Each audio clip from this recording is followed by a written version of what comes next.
الحمد لله رب العالمين والصلاة والسلام على أشرف الأنبياء والمرسلين وعلى آله وصحبه أجمعين أما بعد فأعوذ بالله من الشيطان الرجيم بسم الله الرحمن الرحيم قال الله تبارك وتعالى وإذا حضر القسمة أولو القربى واليتامى والمساكين فارزقوهم منه وقولوا لهم قولا معروفا وليخشى الذين لو تركوا من خلفهم ذرية ضعافا خافوا عليهم فليتقوا الله وليقولوا قولا سديدا إن الذين يأكلون أموال اليتامى ظلما إنما يأكلون في بطونهم نارا وسيصلون سعيرا صدق الله العظيم اللهم صل على سيدنا مولانا محمد كلما ذكره الذاكرون وصل على سيدنا ومولانا محمد كلما غفل عن ذكره الغافلون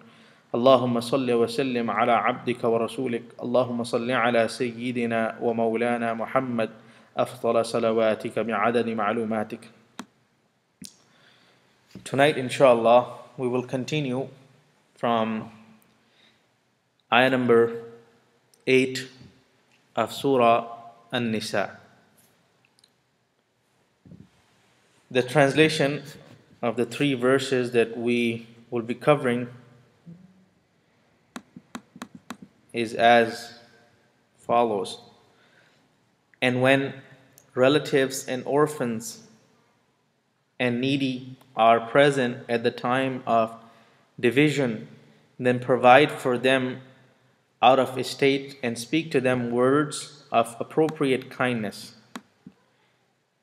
And let those fear Allah who, if they left behind them weak offspring, would be afraid for them. So let them mind their duty to Allah and speak justly. Indeed, those who devour the property of orphans unjustly are only consuming into their bellies fire, and they will be burned in a blaze. These are the three verses beginning with verse number 8 of Surah Nisaa that we will be covering inshallah in this session. This verse is connected to the previous verse in which Allah subhanahu wa ta'ala mentioned لِلرِّجَالِ نَصِيبٌ مِّمَّا تَرَكَ الْوَالِدَانِ وَالْأَقْرَبُونَ وَلِلنِّسَاءِ نَصِيبٌ مِّمَّا تَرَكَ الْوَالِدَانِ وَالْأَقْرَبُونَ مِمَّا قَلَّ مِنْهُ أَوْ كَثُرَ نَصِيبًا مَفْرُوضًا. That for men there is a share in that which is left by the parents and the close relatives. And for women there is a share in that which is left by her parents and the close relatives. Why is it wobbling?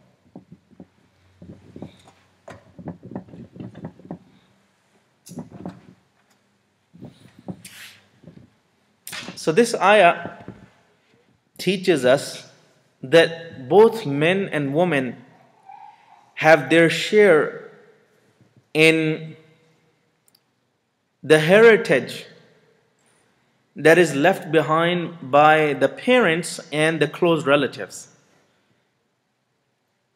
In general, a man or a woman can only inherit from the parents or the close relatives. The parents includes mother and father, and the close relatives has a limit as well. As Allah subhanahu wa ta'ala has mentioned here the word aqrabun. It means the closest. Allah subhanahu wa ta'ala did not use the word qareeb. Qareeb means close. Because in a way, all human beings are related to each other. Because if you take it back to Adam alayhi salatu wassalam and Hawa alayhi salam, we all are brothers and sisters. We all are related to each other. So that kind of relationship does not matter. Is not a matter of concern when it comes to the distribution of heritage, the only relationship that will matter is the close relationship. So your brother or your sister or your uncle or your aunt or your nephew or your niece, these are the relatives who are considered close relatives, and they are the ones who will matter. And those who are distant relatives, your second cousin, your third cousin, your fourth cousin, and your brother-in-law and your sister-in-law, and your stepfather and your stepmother, those are not a matter of any concern when it comes to the distribution and division of the assets left behind by the parents or the close relatives. So these are the only two categories from which a person may inherit. No other. And if someone has no one, someone did not leave behind a wife, a mother, a father, a daughter, a son, or any other close relative, then the wealth will be given to Baytul Mal. Then the wealth will not go to cousins or other people. It will simply go to the Baytul Mal. They do not even have a share. There is a distinct order of distribution. There are some relatives who come in the first category. There are some relatives who come in the second category if the first ones are not there. And there are some relatives who come in third category. And there are some relatives who are in the first category who will never be deprived of their shares, regardless of circumstances. So even if, for example, the father, he's so upset as his son. The son turned out to be a very, very bad child. He's always disrespecting his parents. He's always doing bad things. He's always committing crimes. He's a disgrace to his parents. And the father decides that this son will not get any share in my wealth after I die. So he makes an announcement to the people and tells them, look, I make you my witness that my son named so and so deserves no share in my wealth after my death. So I have cut off all connection and all relationship with this son, and from today he is on his own, and if anyone deals with him, he is on his own as well. I have no responsibility for this son, and he will never inherit anything from me.